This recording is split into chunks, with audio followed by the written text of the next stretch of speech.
Setelah itu berlanjut materi sampai serine atau Mazmur Nisa.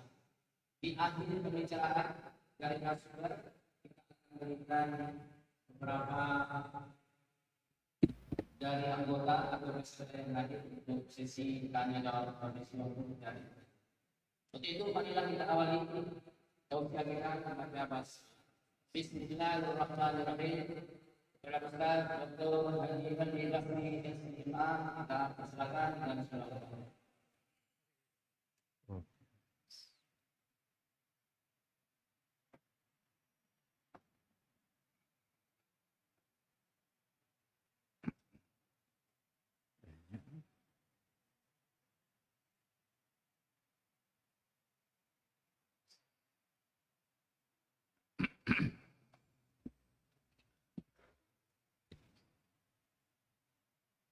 Bismillahirrahmanirrahim. Assalamualaikum warahmatullahi wabarakatuh. Innal hamdalillah nahmaduhu wa nasta'inuhu wa nastaghfiruh wa na'udzu billahi min shururi anfusina wa min sayyiati a'malina. May yahdihillahu fala mudhillalah wa may yudlilhu falan tajida lahu waliyyan mursyida. Asyhadu an la ilaha illallah wahdahu la syarika lah wa asyhadu anna Muhammadan abduhu wa rasuluh la nabiyya wa la rasula ba'dah. Ikhwati fillah, hadirin hadirat kaum muslimin dan muslimat yang dimuliakan Allah, mari sama-sama kita awali kajian kita dengan bersyukur kepada Allah Subhanahu wa taala. Alhamdulillah pada malam hari ini kita masih sehat dan masih diberikan kesempatan oleh Allah Subhanahu wa taala untuk menikmati indahnya taman surga, untuk berbahagia berada di dalam majelis ilmu. Nikmat sehat dan nikmat sempat kalaulah kita tidak gunakan secara baik, maka kita pasti akan tertipu dan terpedaya. Hadis Nabi mengatakan ada dua nikmat, nikmatani, dua nikmat, maghbunun fihi makatsirun minan nas. Banyak orang yang terpedaya, banyak orang yang tertipu oleh dua nikmat itu, yaitu as-sihha wal faragh. As-sihha nikmat sehat, wal faragh nikmat sempat, waktu yang luang, waktu yang lapang. Ada kadang-kadang orang punya kelapangan waktu tapi dia tidak sehat. Ada orang sehat tetapi waktunya habis disibukkan oleh urusan-urusan dunia. Kita alhamdulillah pada malam hari ini sehat dan sempat. Mudah-mudahan setiap langkah kita ke rumah Allah pada malam hari ini menghapus dosa dan bisa mengangkat derajat dan kemuliaan kita di sisi Allah Azza wa Jalla. Kita berharap mudah-mudahan di masa-masa yang akan datang semua kita hendaknya selalu diberikan peluang oleh Allah untuk beramal saleh, dan setiap kali ada peluang di hadapan kita, mudah-mudahan Allah berikan pula kesadaran kepada kita bersama untuk mengambil peluang itu. Karena ada orang di hadapannya ada peluang untuk beramal saleh, tetapi dia tidak punya kesadaran untuk memanfaatkan peluang itu sebagai cara untuk mendulang pahala. Mudah-mudahan pahala kita semakin bertambah, kebaikan kita selalu saja ada setiap saat, yang mudah-mudahan semua dicatat oleh malaikat Allah, dan di akhirat kelak mudah-mudahan berat bisa mengalahkan timbangan dosa. Ikhwati fillah, sama-sama kita juga harus bersalawat dan salam untuk Nabi kita yang mulia Rasulullah sallallahu alaihi wasallam. Allahumma salli ala Muhammad wa ala ali Muhammad. Sosok figur yang telah sempurna dalam menyampaikan amanah risalah, sempurna dalam menyampaikan risalatul Islam sebagai panduan bagi kehidupan kita, dan tidak ada panduan selain daripada apa yang telah beliau ajarkan. Ketika beliau sudah sempurna dalam menyampaikannya, maka kita berupaya pula untuk sempurna dalam mentaatinya, sempurna dalam mentauladaninya, sempurna dalam menjadikannya sebagai contoh qaulan wa amalan. Baik perkataan maupun perbuatan harus senantiasa kita coba ukur. Yang kita ucapkan kira-kira sesuai dengan yang diajarkannya. Yang kita lakukan kira-kira sesuai enggak dengan yang diajarkannya. Kalau seandainya cocok, selaras, lanjutkan. Tapi kalau seandainya memang menyimpang, maka segera untuk ditinggalkan. Kalau tetap dilanjutkan, itu hanya akan menyulitkan kita di hari mahsyar. Hanya akan menyulitkan kita di yaumul hisab. Karena semua yang datang dari kita, apapun yang kita katakan dan apapun yang kita lakukan, maka semua akan ada pertanggungjawabannya di hadapan Allah Subhanahu wa ta'ala. Mudah-mudahan Allah memudahkan kita untuk istiqamah, memudahkan kita untuk taat, berada di bawah cahaya sunnah Rasulullah sallallahu alaihi wasallam, sebuah cahaya yang sangat terang, sebuah cahaya yang tidak ada lagi sisi gelap dan samarnya. Taraktukum ala al-mahajjatil bayda lailuha kanahariha la yazigu anha illa halik. Aku tinggalkan kalian semua, kata Rasulullah sallallahu alaihi wasallam, di atas mahajjah al-bayda, jalan yang sangat terang, hujjah yang sangat jelas. Tidak ada satupun sisi gelapnya, tidak ada yang samar, semua terang. Lailuha kanahariha, malamnya sama dengan siangnya. Biasanya kalau malam gelap. Sekarang Nabi bilang apa? Malamnya sama dengan siang. Itu menggambarkan bahwa semuanya terang, tidak ada yang gelap. Tidak ada celah-celah untuk dituduh, tidak ada celah-celah untuk disamarkan. Karena memang semua sudah disampaikan oleh Rasulullah sallallahu alaihi wasallam, la yazigu anha illa halik.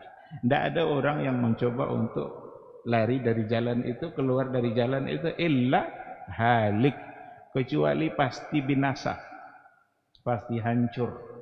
Maka kehancuran kita sebenarnya kitalah yang menyebabkannya. Kita mau selamat, memohonlah kepada Allah Subhanahu wa ta'ala agar kita tetap dimudahkan berada di atas jalan Rasulullah sallallahu alaihi wasallam.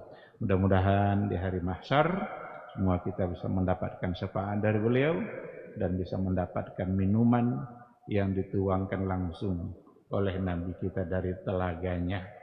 Ana faratukum fil haud, saya nanti mendahului kalian di telaga.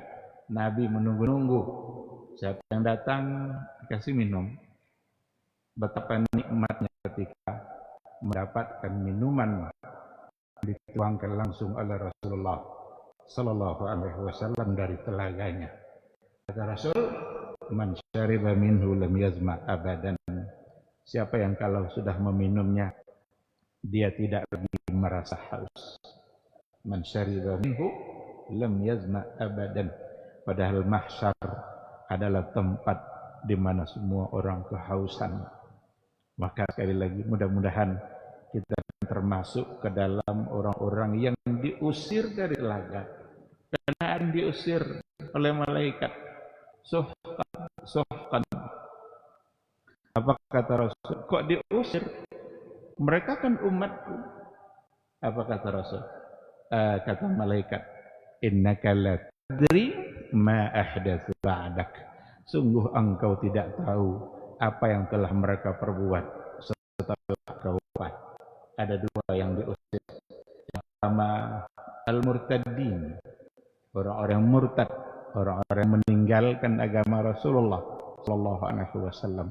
Dan yang kedua yang diusir adalah allazi ghayyara ad-din, dia yang telah merubah-rubah agama, menambah-nambah agama, mengurangi-ngurangi agama, menambah dan mengurangi sama saja.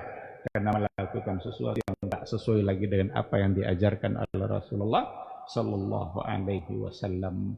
Maka setialah berada di atas sunnah beliau, dan mudah-mudahan kita termasuk dalam orang yang mendapatkan kemuliaan itu di hari mahsyar kelak. Amin amin ya rabbal alamin. Ma'asyiral hadirin wal hadirat rahimani Allah wa iyyakum. Tema kita pada malam hari ini adalah ayat-ayat toleransi dalam Al-Quran.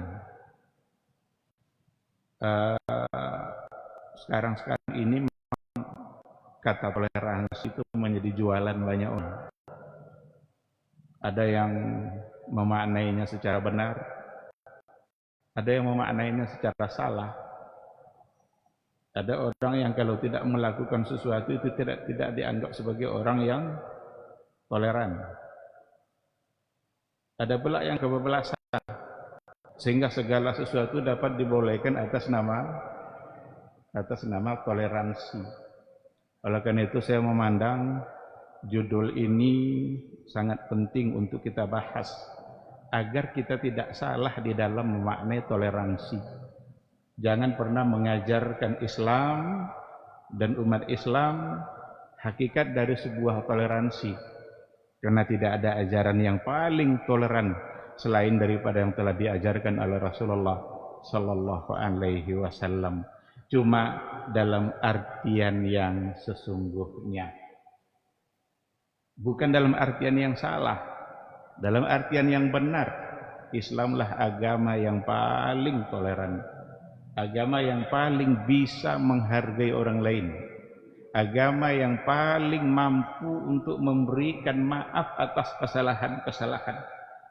Kalau seandainya kita baca sang pembawa risalah, karena dialah contoh dari sebuah toleransi itu, dialah contoh yang paling tepat. Ketika ada jenazah orang Yahudi lewat di hadapan Rasul, Nabi berdiri. Ada sahabat yang bilang, ya Rasulullah, dia itu Yahudi, kenapa harus berdiri? Rasul tidak memandang soal Yahudinya, tapi justru dia adalah seorang manusia. Maka kita adalah sama-sama manusia. Bukan menghormati agamanya sebagai seorang Yahudi, tapi menghormati dia sebagai seorang manusia. Ketika Rasulullah sallallahu alaihi wasallam di waktu peristiwa Taif itu kan Nabi dilempar itu, sampai dalam catatan sejarah tumit Nabi itu kena oleh bebatuan lemparan tadi itu, dan ada yang berdarah. Datanglah malaikat untuk menawarkan.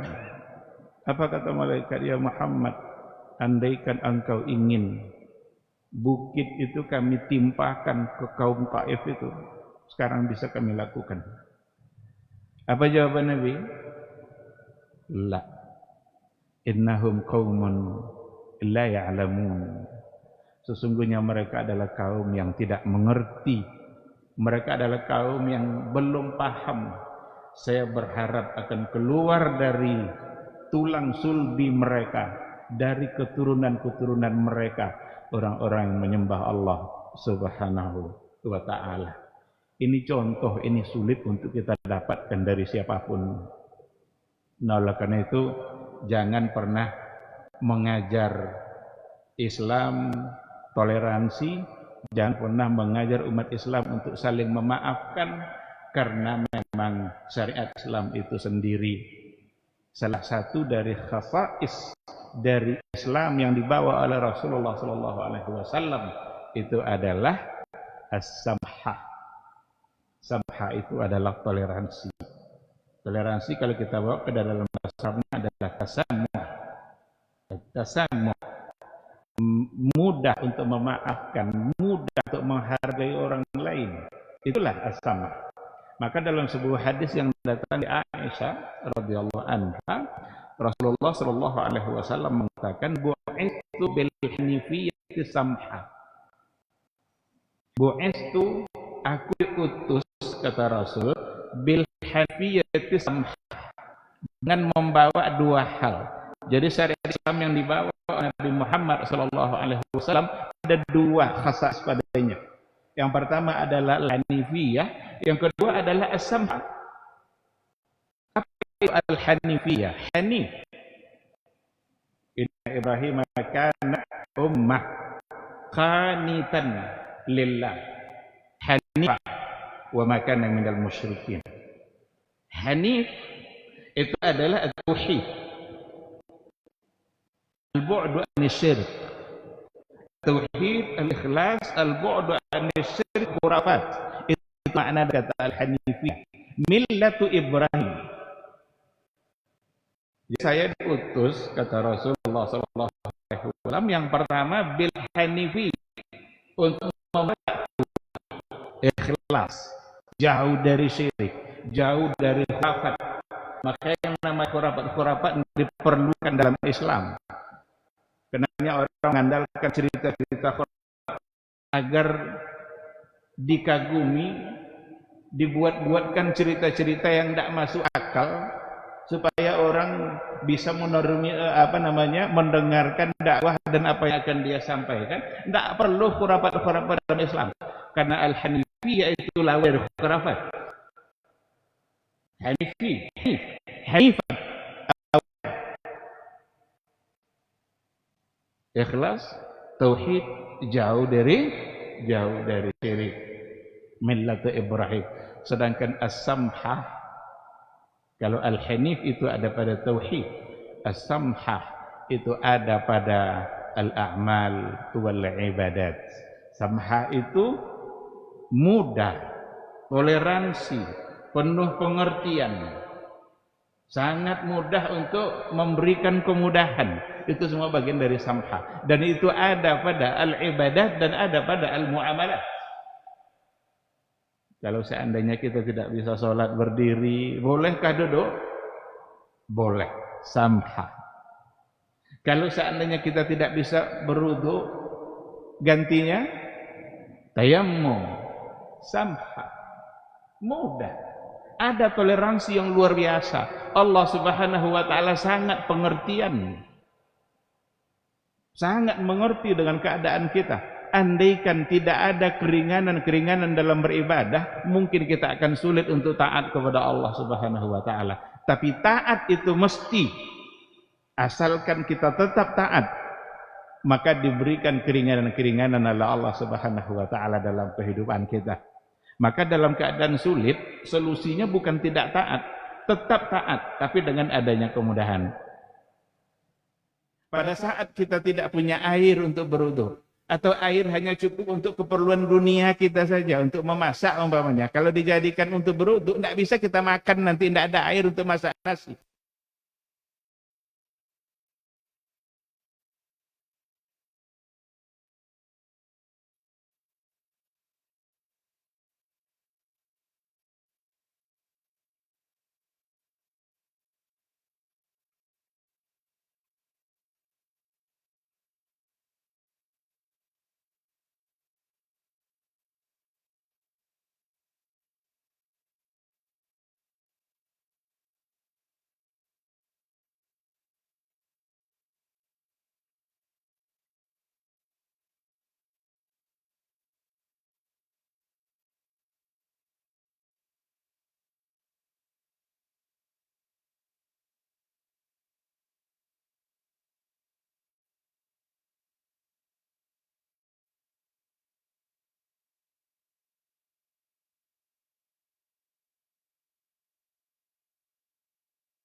Alhamdulillah.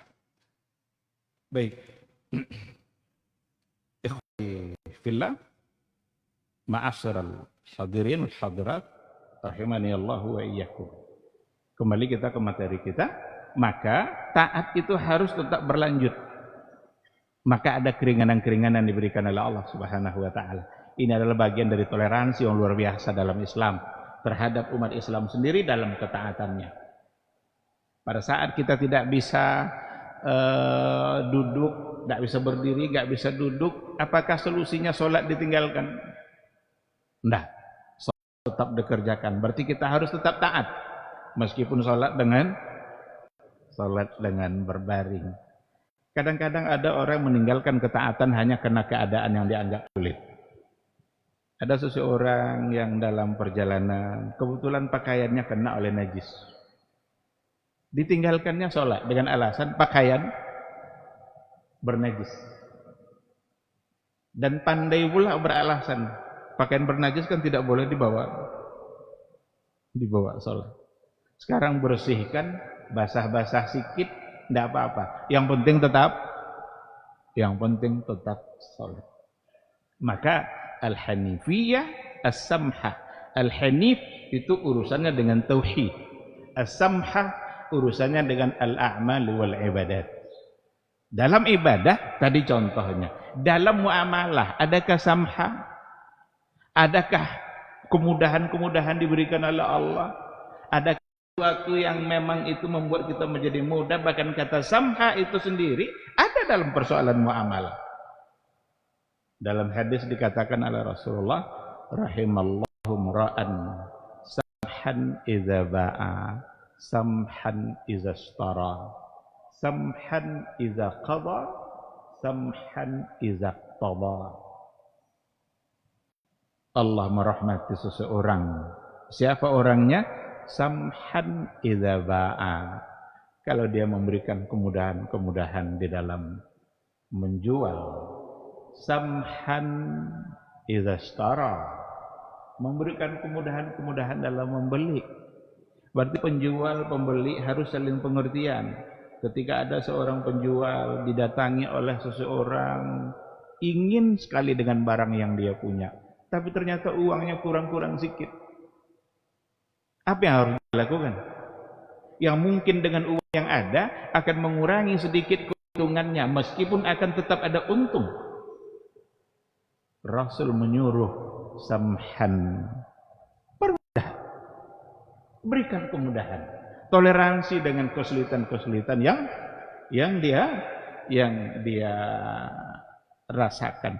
Begitu juga ketika membeli, iza qada, ketika menuntut sesuatu, memberikan keputusan, atau ketika ada seseorang yang sedang terdakwah atau pendakwah, semua ada ketentuannya oleh agama. Nah, oleh karena itu kata toleransi sesungguhnya adalah itu bagian yang secara terintegrasi, tidak mungkin terpisah dari Islam. Bahkan salah satu dari khasais dari Islam itu sendiri adalah as-samhah, toleransi jika dimaknai dengan cara yang benar. Ada persoalan tauhid, hanif. Ada a'mal wal ibadat, samhah. Kok dipisahkan? Kenapa dipisahkan kata samhah dengan hanif? Ketahuilah, kalau sudah dalam persoalan akidah, kalau sudah dalam persoalan tauhid, lakum dinukum waliyadin. Dan ini adalah ayat pertama yang akan kita sampaikan dalam tema kita pada hari ini, pada malam hari ini. Ayat-ayat toleransi yang pertama itu ada di dalam surat Al-Kafirun. Allah Subhanahu wa taala memanggil atau memerintahkan Rasulullah SAW untuk menyampaikan kepada orang-orang kafir itu, ya ayyuhal kafirun la a'budu ma ta'budun wa la antum 'abiduna ma a'bud. Ada ketegasan, ada sesuatu yang bersifat tegas, karena ini persoalan iman, ini persoalan tauhid, ini harus kokoh, ini nggak boleh pelin-pelan, nggak boleh bolak-balik, tegas, kokoh, kuat, karena ini adalah pondasi. Jelaskan kepada mereka, wahai Muhammad, saya tidak akan pernah menyembah apa yang kalian sembah, meskipun kalian tak akan pernah menyembah pula apa yang yang aku sembah. Ayat ini kan semua kita sekira sudah tahu asbab nuzulnya. Kenapa ayat ini diturunkan oleh Allah Subhanahu wa taala?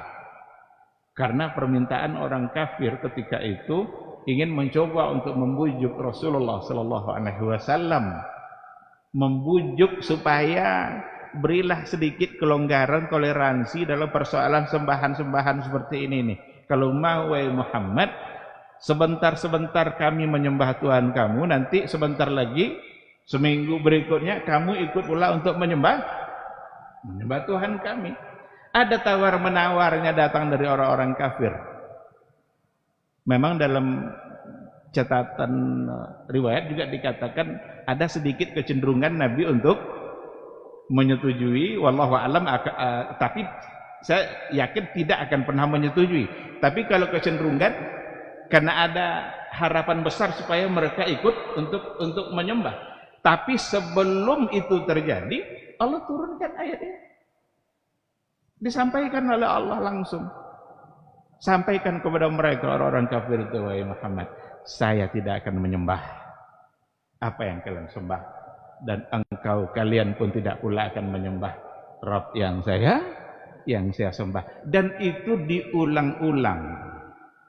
Cuma memang kalau kita tengok dalam pengulangannya, ada yang pengulangannya dalam bentuk isim fa'il, ada pengulangannya dalam bentuk fi'il mudhari'. Itu kalau dalam tata bahasa itu berbeda. Kalau menggunakan fi'il mudhari', la a'budu ma ta'budun, itu fi'il yang memiliki ketentuan zaman. Sekarang. Kalau ketentuan zaman sekarang mungkin saja terjadi pada yang akan datang. Tetapi kalau isim fa'il itu khalin aniz zaman. Dia tidak punya ketentuan zaman. Berarti baik sekarang maupun ke depannya, bahkan selama-lamanya, saya tidak akan menyembah. Maka diulang. Ada yang diulang dalam bentuk fi'il mudhari', la a'budu ma ta'budun. Tetapi ada yang dalam bentuk isim fa'il, wala ana 'abidum ma 'abadtum wala antum 'abiduna. Maka isim fa'il khalin aniz zaman. Artinya untuk kapan saja saya tidak akan menyembah. Dikunci dengan satu kata, lakum dinukum waliyadin. Bagiku agamaku, bagimu agamamu. Kamu punya agama, silahkan untuk diamalkan. Saya punya agama, saya akan amalkan agama saya. Inilah sebenarnya toleransi. Maka jangan dicampur adukkan, karena ini persoalan akidah, ini persoalan iman. Maka berbeda nanti antara akidah dengan muamalah. Kalau soal muamalah, bolehkah kita berbuat baik kepada tetangga yang bukan muslim? Boleh. Andaikan ada tetangga yang sakit, dia ternyata tidak muslim, tetapi dia memerlukan uang untuk ke rumah sakit, boleh kita pinjamkan uang ke dia? Jawabannya boleh. Kalau dia minta hutang, boleh diberi hutang? Boleh. Rasul pun pernah berhutang kepada seorang Yahudi. Kenapa boleh? Ini persoalan muamalah. Karena kalau sudah muamalah bainan nas, bainal insani wa insanin akhar, antara manusia dengan manusia yang satu lagi, ini persoalan muamalah. Kita hidup berdampingan, kita hidup bersama-sama, saling bantu, saling jaga, saling tolong untuk muamalah. Kalau soal akidah, Nabi sudah berikan ketegasan. Seminggu menyembah, seminggu lagi enggak ada cerita. Saya tidak akan pernah menyembah Tuhan yang kalian sembah, dan kalian tak akan pula pernah menyembah Tuhan yang saya sembah. Ada ketegasan di sini. Nah, oleh karena itu, kalau hubungannya sudah dalam persoalan akidah, kita harus berhati-hati. Dan tidak ada istilah kata basa-basi dalam persoalan akidah. Ini yang kemarin diributkan dalam media sosial, Facebook, WA, Instagram, segala macam, terkait dengan persoalan mengucapkan selamat Natal.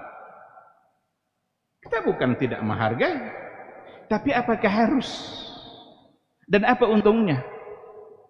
Persoalan Natal itu apakah ada baru ada sekarang atau sudah ada dari dulu? Sudah ada dari dulu. Karena Natal itu bukanlah untuk memperingati hari kelahiran Nabi, bukan. Itu dalam catatan sejarah dikatakan tahun 325 Hijriah. Nabi sudah lahir belum? 325.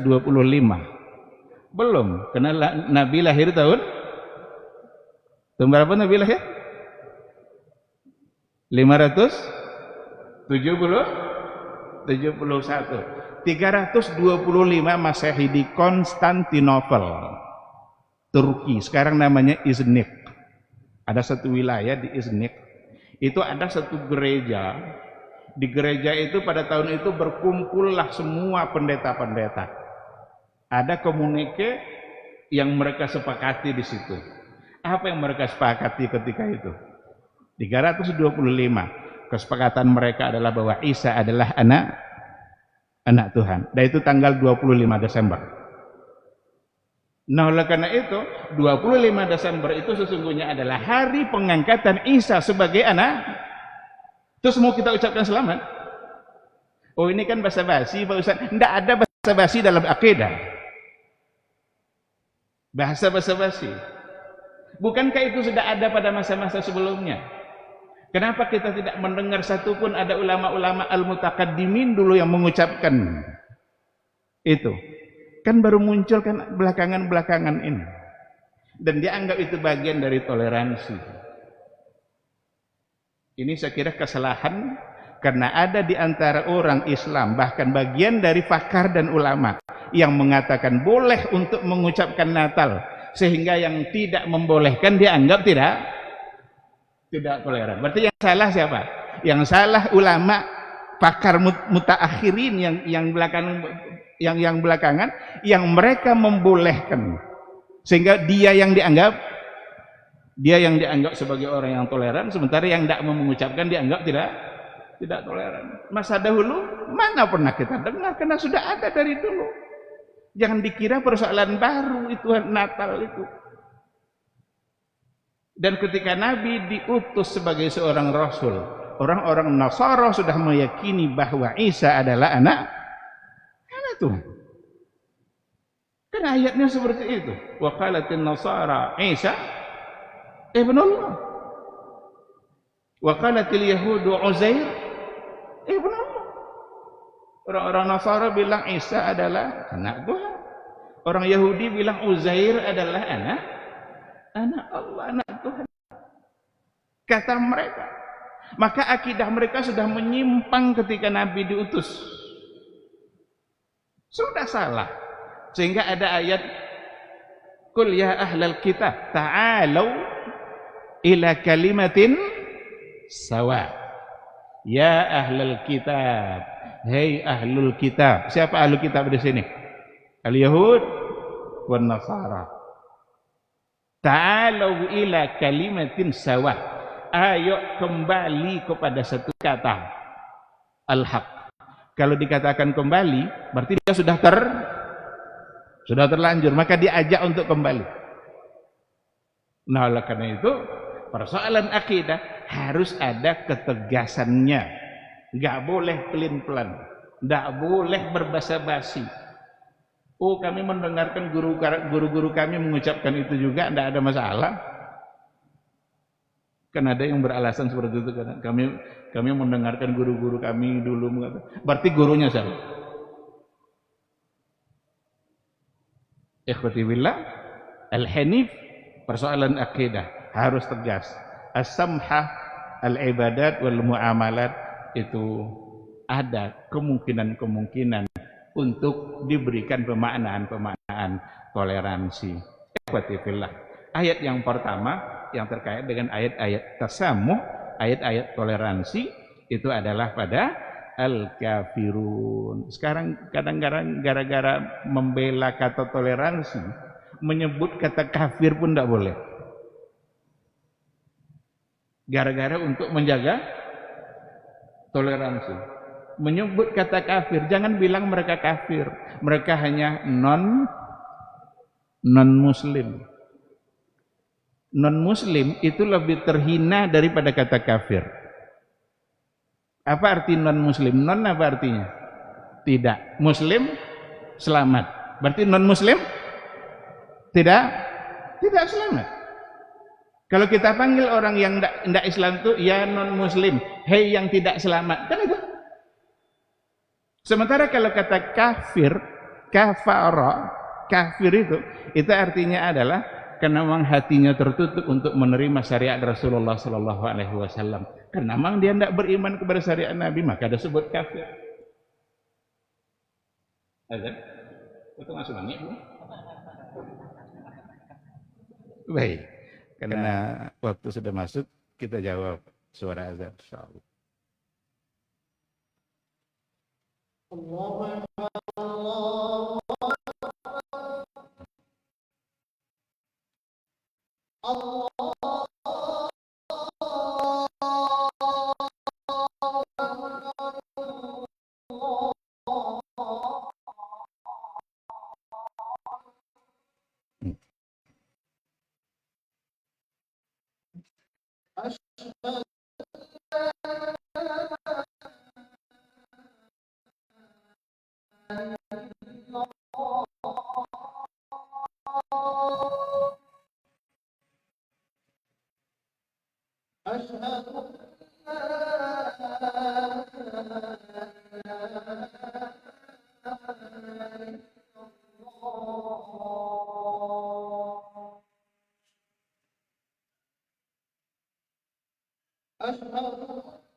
Bismillah, walhamdulillah, wassalatu wassalamu ala rasulillah, wala hawla wala quwata illa billah. Ikhwati fillah, ma'asyaral hadirin wal hadirat, rahimani Allahu wa iyyakum. Itu yang pertama dari ayat-ayat toleransi. Disebut dengan al-kafirun, orang-orang yang kafir. Orang-orang kafir artinya adalah orang-orang yang memang hatinya tertutup. Jadi kafir itu menutup. Maka dua sampul kitab, sampul kiri, sampul kanannya, apa dalam bahasa Inggrisnya? Cover. Cover itu kafir, mau menutup, itulah sebagai penutup. Hatinya tertutup, tidak menerima kebenaran.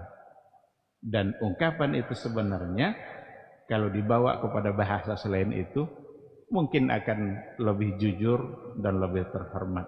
Kalau bukan terhormat, tapi artinya tidak menghina dia. Tapi kalau non muslim artinya adalah tidak selamat, karena muslim itu artinya orang yang selamat.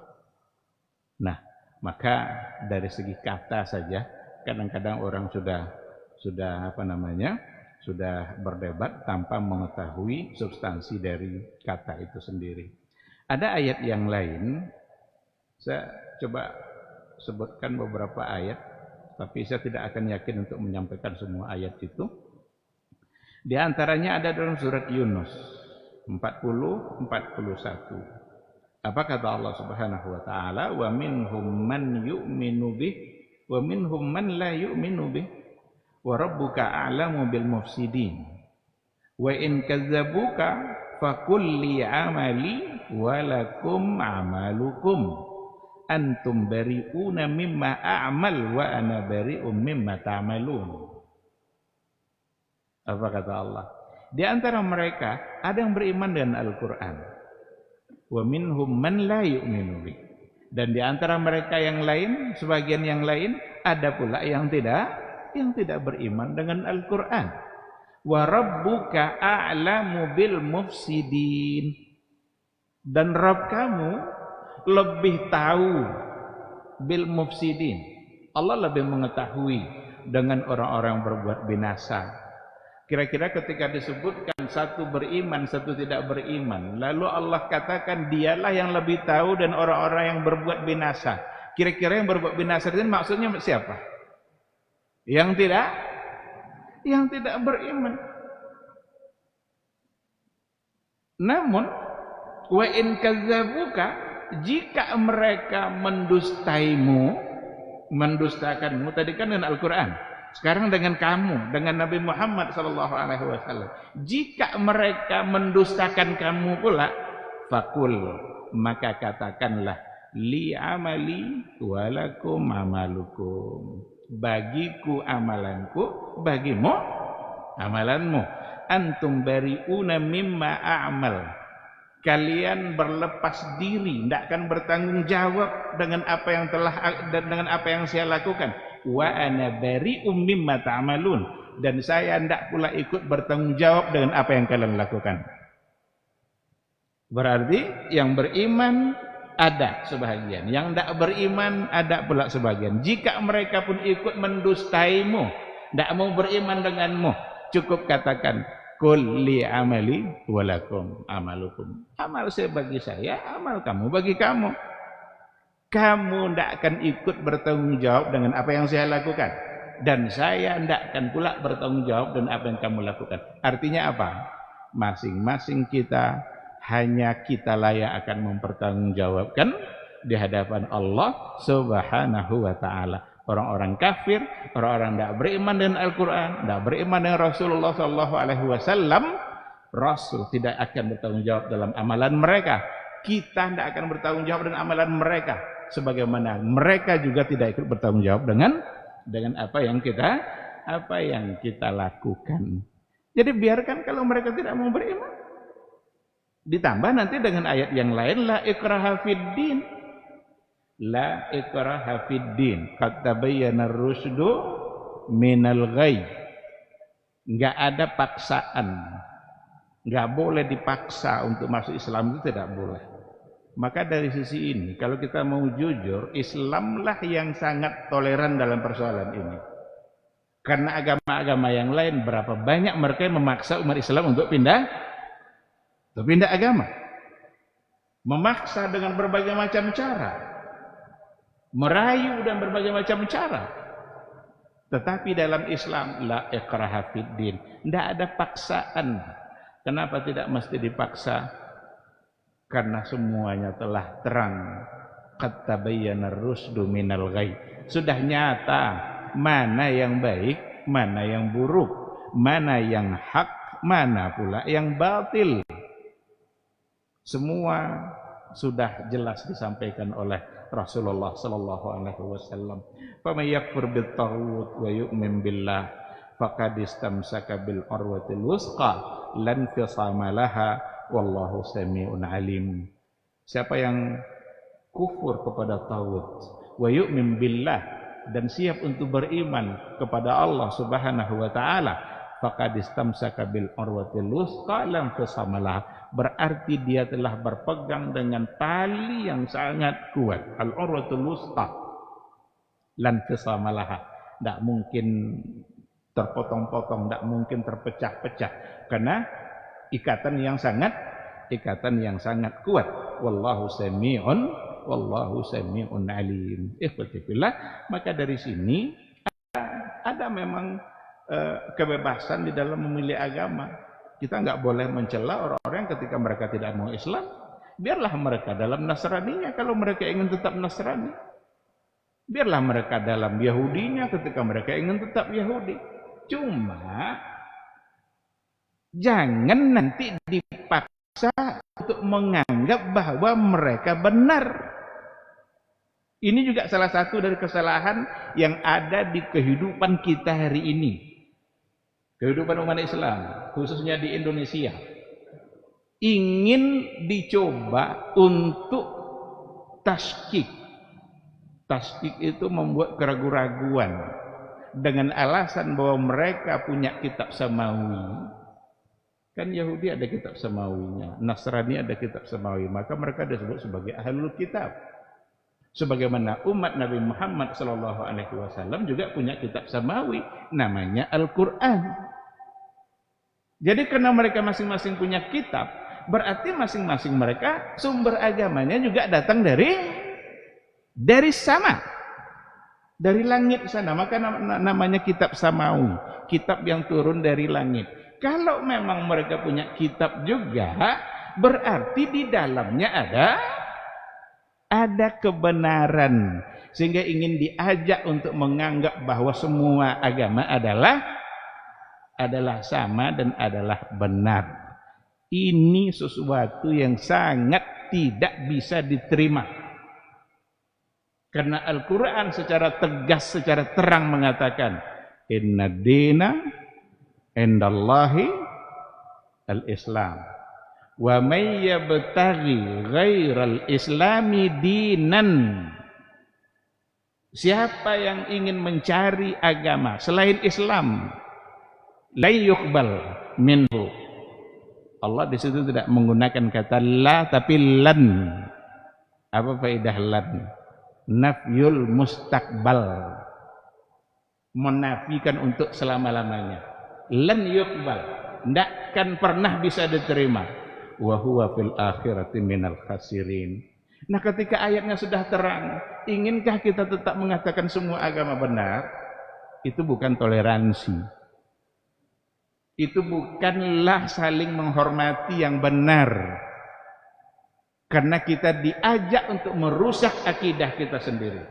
Karena akidah kita mengatakan bahwa yang benar itu adalah yang mengatakan la ilaha illallah. Dan itu hanya ada dalam Islam. Ketika ada agama yang tidak lagi mengucapkan la ilaha illallah Muhammadur Rasulullah, maka pasti salah. Apapun nama agamanya yang ada sekarang ini. Jadi menghormati itu maksudnya bukan kita menganggapnya benar, enggak. Tapi biarlah kalau mereka itu pilihannya. Kalau ada tata cara ibadahnya yang ingin dia lakukan, jangan diganggu. Biarlah mereka mengerjakan pula. Dulu orang-orang kafir zimmi pada masa Nabi, pada masa Umar bin Al-Khattab, pada masa Khulafa Ar-Rasyidin, terjamin hidupnya. Kalau ada yang mencoba untuk mengganggunya, khalifah akan membantu dia segera. Dijamin ahlul zimmah. Gak boleh diganggu, gak boleh dirusak rumah ibadahnya. Begitulah Islam memberikan penghormatan dan penghargaan. Bukankah itu bagian dari menghargai? Dan itulah toleransi. Tapi kalau kita diajak untuk meyakini bahwa semuanya benar, kita sedang merusak akidah kita sendiri. Dan itu sesuatu yang salah dan menyimpang. Yang benar itu al-Islam. Selainnya salah. Maka datang penafsiran dari orang-orang liberal, tokoh-tokoh liberal Indonesia, orang-orang yang puber pemikiran. Saya membahasakan orang-orang liberal itu puber pemikiran. Baru kenal, baru tahu cara berpikir, langsung ingin mencoba untuk membebaskan pikirannya dari semua ikatan-ikatan dan merusak agama. Apa katanya? Inna dina indallahil Islam. Apa Islam itu bukanlah entitas untuk atau istilah untuk sebuah agama. Tapi Islam itu adalah berserah diri. Ketika ada sebuah agama, dia punya kitab suci, lalu penganutnya berserah diri dengan melaksanakan kitab-kitabnya itu. Berarti dia sudah bagian dari Islam. Kalau begitu, berarti semuanya dianggap akan, karena tidak ada di antara mereka yang tidak punya kitab. Orang Buddha ada kitabnya enggak? Orang Hindu ada kitabnya enggak? Toleransi bukan menganggap mereka benar, tapi biarlah kalau mereka ingin tetap dengan Hindunya, udah, itu pilihan dia. Yang tetap dalam keadaan Buddhanya, biar, itu adalah pilihan dia. Karena la ikraha fid din. Dan kita mesti mengatakan yang benar adalah al-Islam, yang mengatakan la ilaha illallah Muhammadur Rasulullah sallallahu alaihi wasallam.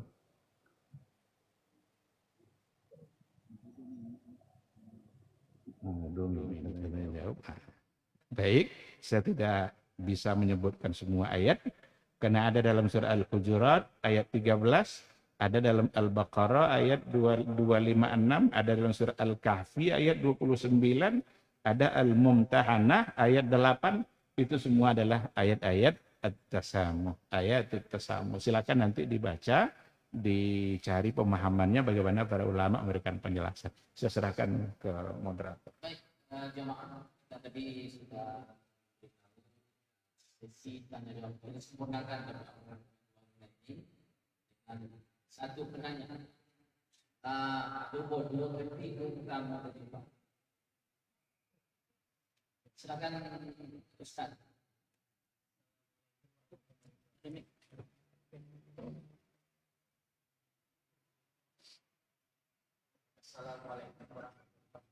Waalaikumsalam warahmatullahi wabarakatuh.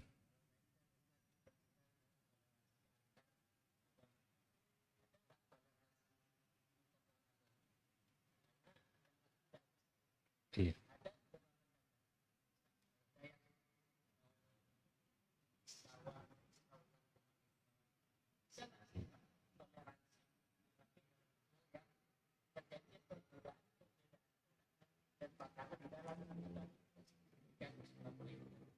Waalaikumsalam warahmatullahi wabarakatuh. Masya Allah, luar biasa pertanyaannya. Ini bisa mengambil satu pertemuan khusus karena kita tidak bicara antara toleransi antar agama. Bagaimana kita menghargai mereka-mereka yang punya pilihan agama selain daripada Islam. Hormati dia, karena itulah pilihan dia. Semoga Allah memberikan dia hidayah di masa yang akan datang. Tapi kalau tidak, dia akan mempertanggungjawabkan di hadapan Allah Subhanahu wa ta'ala. Tidak boleh dipaksa, tidak boleh dicaci maki, tidak boleh dihina, karena itu pilihannya. Tapi jangan, sekali lagi, jangan diajak kita untuk menganggapnya adalah sebuah agama yang benar. Itu antar. Tapi adakah toleransi antar sesama umat Islam? Jawabannya ada. Dan kita akan menemukan dalam berbagai hal. Dalam persoalan fikih, banyak hal-hal yang harus kita toleransikan.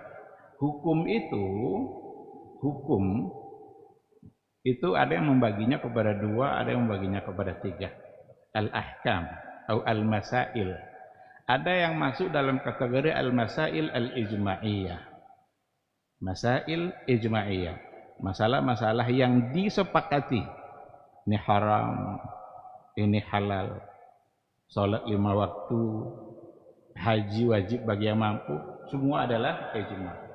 Ada nanti al-masail al-ittifaqiyah dan ada al-masail al-ikhtilafiyah. Ada yang membagi 3 seperti itu, ada yang hanya 2 saja, al-ijma'iyah, al-ikhtilafiyah. Ketika kita mulai bicara tentang persoalan al-khilafiyah, masalah-masalah yang diperselisihkan oleh para ulama antar mazhab umpamanya. Ketika mereka berbeda dan perbedaan mereka didasarkan kepada dalil-dalil yang ada, maka dalam hal ini mesti dikedepankan adalah saling menghormati, saling menghargai pilihan. Kalau ikhtilafnya itu berdasarkan kepada dalil-dalil yang muktabar, yang dapat dipertanggungjawabkan untuk semua. Ada yang mengatakan bahwa bismillah itu jahar, ada yang mengatakan sir. Ini tidak akan selesai sampai hari kiamat. Tidak ada gunanya dibantah-bantahkan. Kalau memang bisa selesai, sudah selesai oleh Imam Syafi'i. Tidak ada orang secerdas Imam Syafi'i hari ini, barangkali. Tapi masalahnya tetap saja ada. Nah, maka jika perbedaannya itu berdasarkan kepada dalil-dalil yang ada, udah kita hormati. Dan jika memang dalilnya muktabar, itu nanti tergantung tabiat dari ikhtilaf yang ada. Kalau seandainya ikhtilaf yang terjadi itu satu berdasarkan kepada dalil yang kuat, yang satu berdasarkan dalil kepada cenderung dihukumkan oleh para ulama sebagai hadis yang dhaif, maka yang harus dihindarkan di sini adalah jangan fanatik. Jangan fanatik kepada satu mazhab. Artinya kalau mazhab saya sudah ini, maka ini saya sampai mati. Tidak boleh. Karena kita beribadah bukan atas nama mazhab. Kita beribadah atas nama dalil yang datang dari Rasulullah SAW. Orang-orang yang taklid, orang-orang yang memang tidak bisa mengerti kecuali dengan taklid, silakan dia untuk taklid. Ikutlah imam mana yang dia mau ikut. Bahkan orang taklid tidak bisa bermazhab. Orang taklid mazhabnya adalah mufti tempat dia bertanya.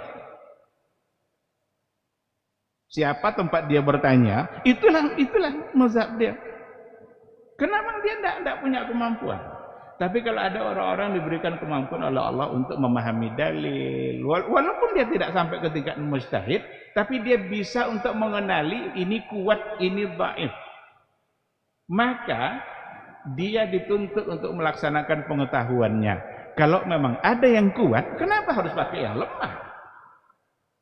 Dan ketika kita tinggalkan yang lemah ikut yang kuat, bukanlah berarti kita tidak menghargai imam yang berpaham atau berpandangan dengan memegang dalil yang tadi lemah. Maka itu salah satu contoh dalam persoalan fikih. Orang sering fikih disebut masalah furu'. Sebenarnya ibadah ataupun tauhid, dua-duanya ada usul, ada furu'. Ibadah ada usul, ada furu'. Yang usul biasanya tidak berbeda. Yang furu' berbeda. Salat zuhur wajib hukumnya usul. Tidak ada satupun ulama yang mengatakan salat zuhur sunnah, tidak ada. Ini usul. Tapi dalam ibadah salat ada furu'. Dalam mengerjakan salat itu sendiri ada furu'nya. Apa furu'nya? Kita takbiratul ihram itu begini atau begini. Nanti selesai begini letaknya di sini atau di sini atau lurus. Maka dalam masalah salat saja jika ada 100 masalah, 70 yang ikhtilaf. Dalam salat jika 100 masalah, maka yang ikhtilafnya sebanyak 70. Terus mau diperbantahkan? Maka solusinya bukan berbantah-bantah, solusinya belajar dan jangan fanatik. Tidak ada gunanya berbantah-bantah, tidak akan selesai. Jika memang dasarnya kuat dua-duanya, amalkan. Boleh, sir tidak sir, tidak ada masalah itu. Tapi kalau seandainya satu sahih, satu dhaif, berarti dikedepankanlah untuk mengamalkan yang sahih. Nah, dalam akidah ada usul, ada furu'. Dalam akidah sendiri ada usul, ada furu'. Yang usulul akidah ini nggak boleh sebenarnya diperselisihkan. Maka empat imam mazhab itu satu akidah yang sama. Ini yang kita pelajari insya Allah di sini. Ini kitabnya. Manazil al-a'immatil arba'ah. Ditulis oleh Syekh As-Salamasi. Kita sudah mulai Kamis kemarin. Dan akan kita coba setiap bulan insyaallah. Cuma untuk sampai sekarang baru satu pertemuan dalam sebulan. Dan saya kira satu pertemuan juga agak pasti kurang lah. Cuma mencari waktu lagi yang mencari waktu yang pas.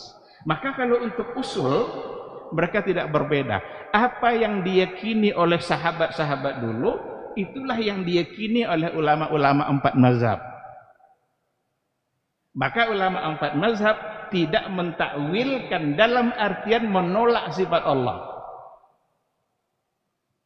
Sahabat tidak mentakwil dalam artian menolak sifat Allah. Tetapi mereka bisa kita temukan dalam takwil dalam artian tafsir. Bukan untuk mengatakan untuk menolak sifat Allah, tapi untuk memberikan pengertian bahwa ini yang dimaksud. Seperti fawalli aynama tuwallu fasamma wajhullah. Kemanapun kamu arahkan wajahmu, fasamma wajhullah, maka di sana ada wajah Allah. Kita temukan salah satu dari al-mutaqaddimin mengikuti apa yang dikatakan oleh Ibnu Abbas, di antaranya mengatakan bahwa wajhullah itu artinya adalah qiblatullah, kiblat Allah. Kenapa dia artikan kiblat? Dia bukan sedang menolak sifat wajah bagi Allah. Cuma dalam ayat ini dia mengartikan kiblat sesuai dengan asbabun nuzul. Karena asbab nuzulnya malam tadi ada 2 orang sahabat yang sholat gelap-gelap. Tidak tahu dia arah kiblat. Oh, barangkali ini arah kiblat. Sholatlah dia ke arah itu. Ternyata ketika subuh mereka tahu kalau itu kiblat salah. Nanya pada Nabi, ya Rasulullah, kami tadi malam sholat tahajud ke satu arah yang kami yakini itu kiblat, ternyata salah. Apa solusinya? Rasulullah turun ayat tadi, aynama tuwallu fasamma wajhullah. Kemanapun kamu arahkan wajahmu, di situ adalah wajah Allah, bermakna kiblat Allah. Dan wajhullah, kenapa diartikan kiblat? Karena wijha, wajhun bermakna wijha, walikullit, apa sambungnya? Walikullit wijhatun huwa muwalliha. Wijha di sini bermakna kiblat. Jadi ketika diartikan kiblat, bukan menolak sifat wajah bagi Allah. Yang dilakukan oleh Mu'tazilah dan yang diikuti oleh aliran yang lain seperti Asy'ariyah ketika diartikan selain daripada wajah, karena mereka tidak mau menganggap bahwa Allah punya wajah. Itu salah. Maka dalam usul mereka sama, tapi dalam furu'ul aqidah mereka bisa berbeda. Apa contoh furu'ul aqidah? Luqman itu nabi atau tidak? Luqmanul Hakim nabi atau tidak? Berapa jumlah nabi? Berbeda mereka. Itu furu'ul aqidah. Tidak ada masalah. Oleh karena itu dalam usul, baik usulul ibadah, usulul muamalah, jangan sampai berbeda. Karena usul ini pondasi. Tapi kalau furu'ul ibadah, furu'ul aqidah, mungkin saja terjadi perbedaan, dan disitulah kita harus saling menghormati.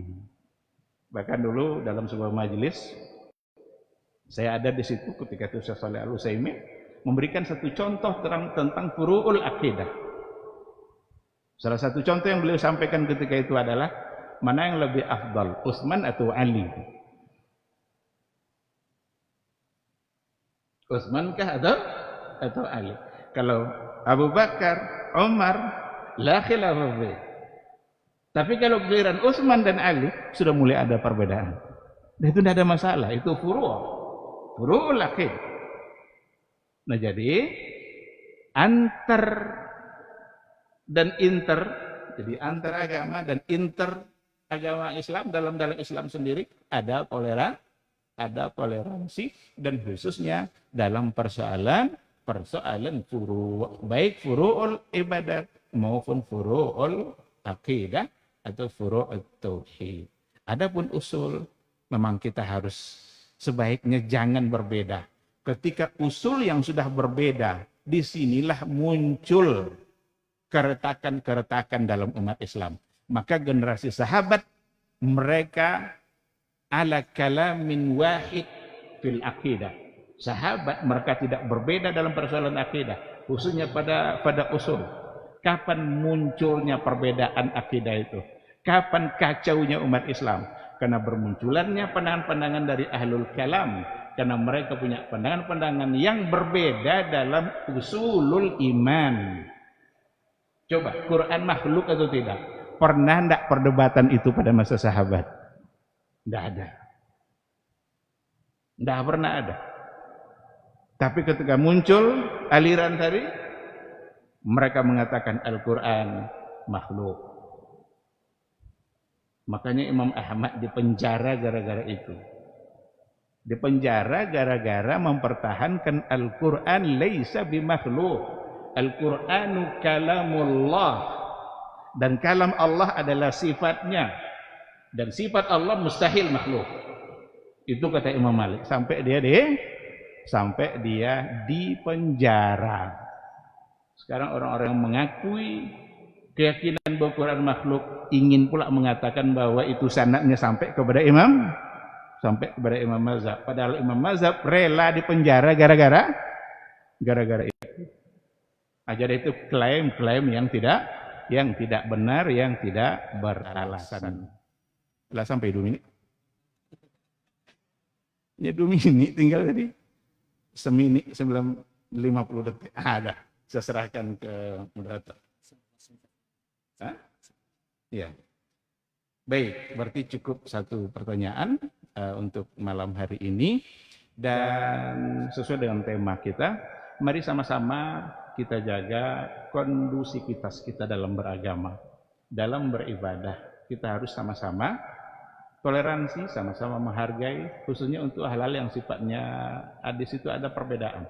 Tetapi tidak menghalangi kita untuk saling menasehati, untuk saling memberikan masukan untuk hal-hal yang memang jika terjadi perbedaan-perbedaan, apalagi berhubungan dengan persoalan usul. Disitulah kita harus mengamalkan ayat watawasau bil haq watawasau bis sabr. Jangan atas nama toleransi kita biarkan saudara-saudara kita tersalah dan menyimpang dalam persoalan agama. Tapi jika persoalannya ada pada furu',